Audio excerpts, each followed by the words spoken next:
السلام عليكم حبايبي وأغلى المتابعين. يسعد لي أوقاتكم بكل خير وبركة. حبيت شارك معكم بهالفيديو رحلة الذكريات والحياة الحلوة بالشام. تعرفوا من أجمل النعم اللي ممكن نعيشها هي لمة العيلة والحبايب، وأيام البركة اللي بتبلش بزيارة دافية لبيت أخي وجمعة العيلة، وبتستمر لنعيش الشغف جديد وتفاصيل حلوة بتعلمنا فنون التصوير. من بعد نختمر سيران الجامعة بروح الطبيعة وسحر الغوطة، أوقات مليانة فرح حبيت شارككم إياها بكل حب. وقبل ما نبلش خلونا نبلش بذكر الله والصلاة على الرسول، اللهم صل وسلم وبارك عليه. هون حبيت أبلش بنهار جديد بدعاء صغير: اللهم إني أسألك خير هذا اليوم وخير ما فيه، وأعوذ بك من شره وشر ما فيه. اللهم بارك لنا في أرزاقنا وأوقاتنا، واجعل لنا من كل ضيق مخرجا ومن كل هم فرجا. اللهم إني أسألك علما نافعا ورزقا طيبا وعملا متقبلا، ويسر لنا أمورنا كلها يا أرحم الراحمين. بسم الله نبدأ. المهم شو بدي لكم عن هالسفرة الطيبة. سفرة دايمة وعامرة بأصحابها يا رب. والله محتارة بين اليالنجي اللي رايح نيفا وبين البيتزا والفطاير اللي طالعين بدوبوا بالتم ذوبان. ويسلم دياتك يا أخي ويخليكم فوق راس ولادكم، يرزقكم الرزق الحلال ويبعد عنكم كل شر يا رب. وأنا بعد ما شفت هالمنظر والأكل الطيب لغيت فكرة الدايت من قاموس اليوم. قدام هاللقمة الطيبة بدنا ننسى كل شي. أصلا الأكل الطيب ما بصير يتأجل، اليوم كان يوم فري بامتياز. أصلا خربانة وهون أختي عاملة حسابها وجايبة معها تحلاية كاسات غرام، يعني السهرة مأمنة والدايت ماله مكان بيناتنا بالمرة. أهم شغلة بدكم تديروا بالكم، الكاسيتا بدها قعدة وهندسة بالتقطيع لحتى تطلع القطعة متساوية والكل يطلع له نفس الحصة، وما يصير بيناتنا خلافات دولية. يلا جهزولنا السكاكين والوجوه الضاحكة لنقسمها بالعدل. الله يسعدكم يا رب. حبيت امزح معكم، والله الجامعة بتسوى الدنيا. هاد كلكم وقعدة النقايش وسهرة البزر والشيبس والبطيخة الباردة اللي بتنزل على القلب مثل التلج كوم تاني. كملت السهرة مع جماعة حلوة ما بيشبع منا، يعني من الآخر اليوم القعدة ملوكية واللقمة طيبة والجمعة بتسوى الكون. ما شاء الله كثير حلوين.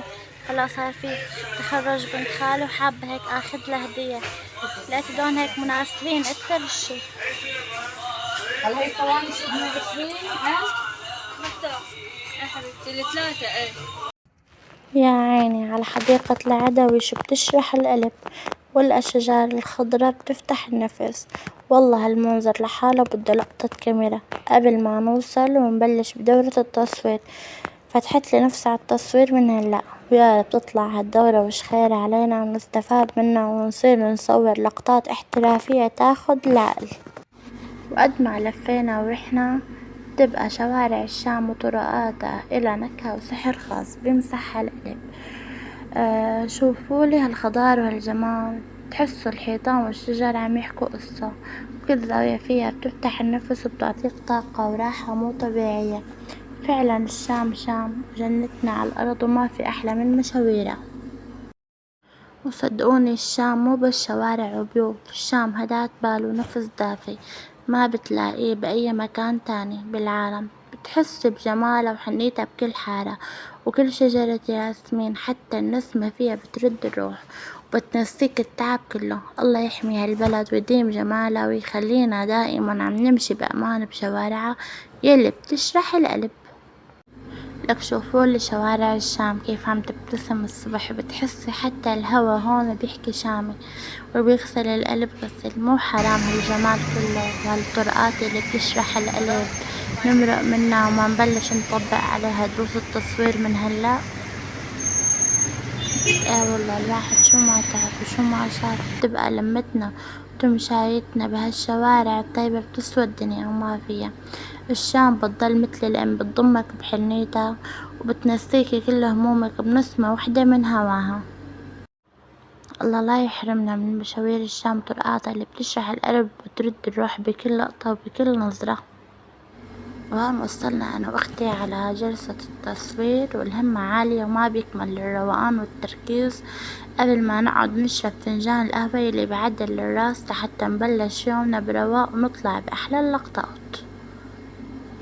تعبنا بس النتيجة كانت كتير حلوة. وبعد الجلسة ونحنا راجعين لقطنا كام صورة بشوارع بتاخد العقل، طالعين الصور فيهم سحر وروح مو طبيعية، وتوثيق هالجمال مع آيات. اليوم طلع إبداع حقيقي، بتحسوا كل زاوية صورناها بالشام فيها قصة وروح بتشبهنا.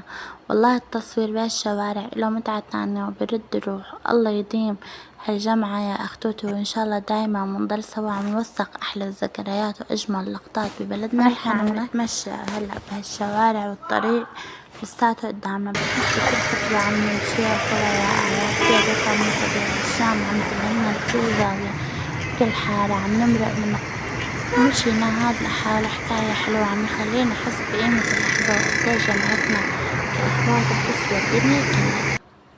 وصلنا لجسر الحرية، من هون ببين جمال الشام. هذا الجسر بالذات بيعطيك إحساس إنك بقلب الشام الناظر. ونحن قاعدين بالباص عم نتأمل هالشوارع الشام اليوم عطتنا من سحرة، ونحن وثقنا هالجمال لقطات بتشبه روح طيبة. وهيك بكون ختامها مسك مع أحلى أخت ورفيقة عمر. مشوارنا اليوم كان مليان ضحك وتعب وصور دافية بتشبه روح الشام الحنونة. والحمد لله على هالنهار اللي انكتب بالقلب قبل ما يتوثق بالكاميرا. هون يا عيني على هالورد الطبيعي اللي بياخد العقل. حاب أخي هيك يجي يزور أختي ويهديها هالباقة. يا عيني الله يحمينا ياك يا رب ولا يحرمنا منك وتضل مفرح قلوبنا. هون صباح يوم الجمعة مثل ما انكم شايفين، حبينا نحنا ورايحين ناخد معنا بطيخة وناخد معنا وساكر مال الطبخ مثل ما انكم شايفين. الله يسلم ايديه يا رب أخي ويجبر بخاطره يفرحنا فيه عن قريب. ويا عيني على هالطريق وهالهوا الطيب، المشوار للغوطة بين هالأراضي الخضرا ويوم الجمعة وأحلى لمة عيلة بيمسح هالقلب مسح وبيرد الروح. الله يديمها علينا وتضل أيامنا كلها جمعات حلوة وما بينشبع منا. الغوطة بتضل رئة الشام الحنونة وجنتها الخضرا. الغوطة مو مجرد أراضي وبساتين، هي هداة بال وطاقة بتنسيك التعب كله بمجرد ما تلمح شجرة وتتنفس هواها النظيف. انتقلت إلى رحمة الله تعالى الزعزع. انتقلت إلى رحمة الله تعالى بغفرانه الزعزع المغفرة. الله يرحمه يا رب. اقرأوا الفاتحة يلا. بسم الله الرحمن الرحيم. الحمد لله رب العالمين الرحمن الرحيم مالك يوم الدين إياك نعبد هيك رح نعبي الميات عشان نسقي قبل الدجاجة. الله يرحمها يا رب. الله يرحمها ويسواها بالجنة. يجعل مسواها الجنة ويغفر لها الله. الله يغفر لها ولنا. الله يرحمنا ويرحمها. جامتنا إذا عشنا.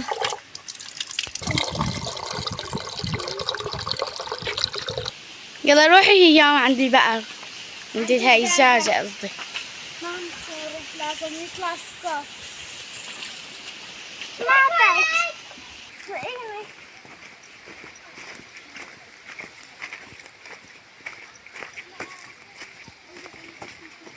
يلا هيامو هون بقى هون إبرة هون لك هون. هات شوي هيام هاتي. كمان عم تكبرين. لا بتشربون يا ترى؟ ايه الله يرحمها. يلا روحي هيام اركضي. وهون هيك مثل ما كنتم شايفين الولاد حبوا يعملوا جو لحالهم ويصوروا. ماتت الدجاجة حبوا قال يعملوا لها هيك مراسم دفن وقرأوا لها الفاتحة وسقوا لها أبرة.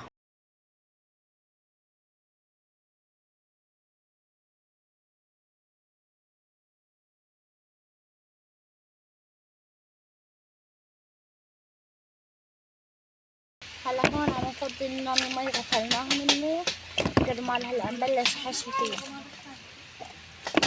ما بصير كمان على كلها جرثومه بايدك ولا ما بصير تحطيها بالاكل، ما بصير تحطيها بالاكل اصلا. هون ما شاء الله الكوسة والباذنجان صاروا عنا جاهزين، بس بقيان بدهم حشي. رح نبلش نعمل التتبيلة هلا. هون أول شي نحقنا الرز. هلا كل كيلو كوسة بدك كاسة رز. هلا هون غسلناه كتير منيح لحتى راحت منه المي البيضة، بس ما يضل فيه بيضة هون ببلش منتبله. هلا نغسله نحن أكتر من وجه يعني الرز. أهم شغلة إنه ينغسل كتير منيح لحتى ضل ميته رايقة ونظيفة، ما فيها شي أبدا أبدا. بالكركم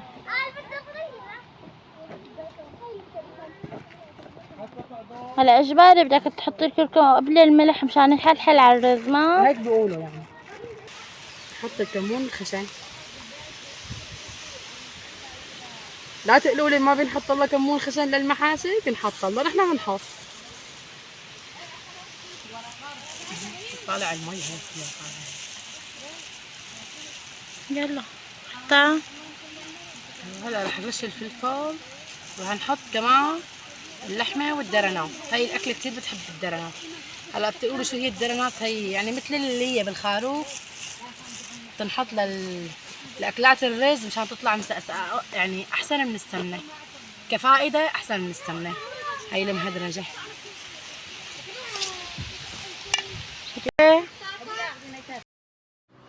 حبينا نضيف هون فوق الرز شوية لبنة من الكوسة كرمال هيك بتطلع الرز مفرفدة وبتعطي نكهة كتير طيبة.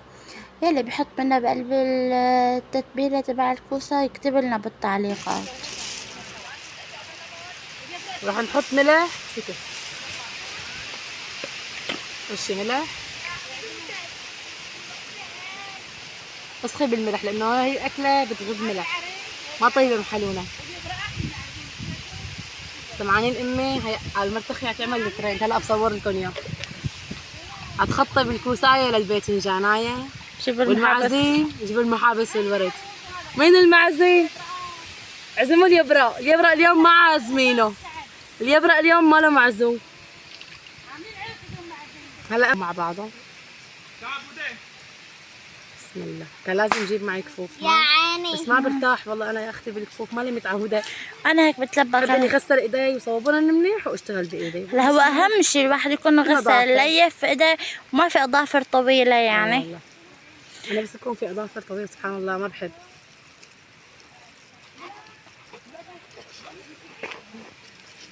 انا مثل حكايتك بتلبك بختي، ما بعرف اشتغل بالكفوف. سبحان الله. هيك رحت لك الدهنه كثير منيحه هيك خليها تتوزع على الرز كله كمان يطلع النغنه. كثير الدرنات بس طيبه، خاصه هلا على الحطب بتطلع مدخنه ومعقده ومع الغوالي يا سلام. مع خطيبة أخي اللي عم يقولوا لي خطيبة أخوك وخطيبة أخي، خطيبة أخي من العيلة يعني نحن من عدة واحدة منا وفينا، ما بنعتبرها غريبة. بعدين زمان أول تحول كانوا من زمان قال الخطيبة ما تروح لبيت حماها أبدا، نحن عنا لا، هاي العادات كلها يعني قديمة وما حلوة، قديمة وما لا قيمة يعني ما عاد لها قيمة. وطلعت لأن أمس في متابعة عم تسألني ما عجبت تصير أول شيء شو قالت لي خطيبة أخوك كثير بتجي لعندكم لازم إنه يكون في تقل. بعدين شو بتقول لي ما عجبتني سيرة خطيبة أخوك، فكرت إنه أنا ما عم حب أحكي، لا بالعكس أنا خطيبة أخي بس كانت مرضانة شوي ولا الحمد لله طابت ورجعنا اجتمعنا. بس إحنا بنحب نجتمع، كل ما اجتمعنا نقول لها تعالي وتجي، ما بنحب هيك الرسميات. صح؟ صح مروشة؟ صح قلوقة؟ ورد خالو؟ مخالو على قولة هيام مخالو، كانت تقول لها مخالو. هون هيك عم نحط شوية صفوة مشان نحط الطنجرة من وراها كرمال ما تتشحر وتعذبنا بالتليف. هلا هي بدها تتشحر يعني بس هيك بخف انه عنا الشحار وبصير تليفها اسرع. احنا لو انه بنطبخ على النار وهيك بس نحن ما بنحب الطنجرة من ورا يضل فيها شحار، وانه كل ما حملناها بتعبوا ايديكم شحار. لا بنحب نحن تضل انه الطنجرة من ورا ونضل نضيفة افضل. مو نضيفة بس انه ما بروح عنا ما بصير وقت بيحملها ما بيعود فيه. فيها شحات. ايوه دخيله انا الفهمان اللي عم يتعلم. وهيك افضل طريقة، افضل هيك. يلا هاتي مثل انتوا وين على هيك لسه بدهم مي، شايفين؟ هلا بده يكون الصفوة تكون كتير جميدة ولا مريئة.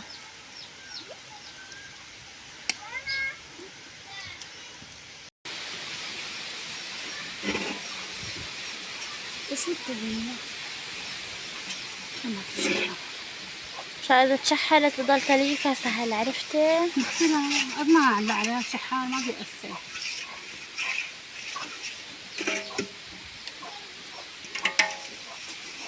والله على فكرة ظريف الطبخ على النار، تعودنا. الطبخ على الأقل من المهلة.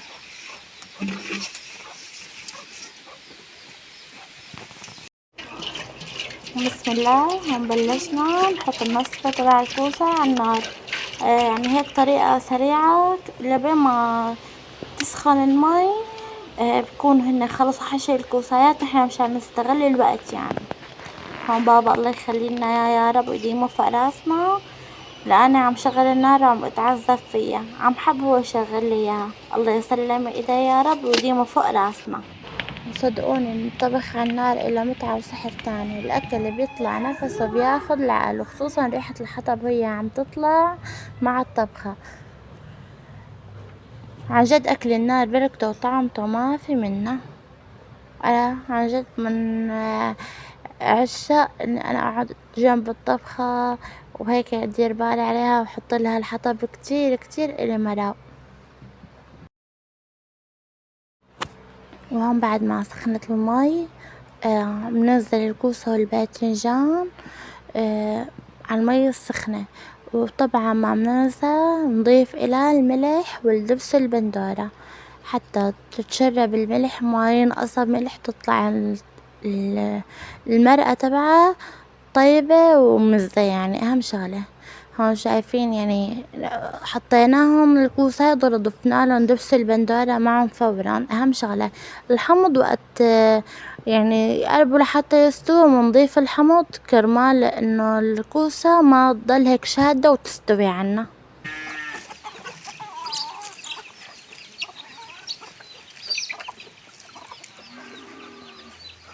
شو عم تخلص؟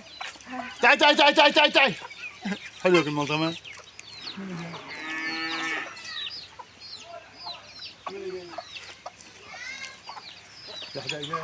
شو هذا؟ تعي تعي تعي تعي تعي. بدنا سيء. يلا هون أنا وهيام قررنا نلعب طابة مع بعض. يلا هيومه.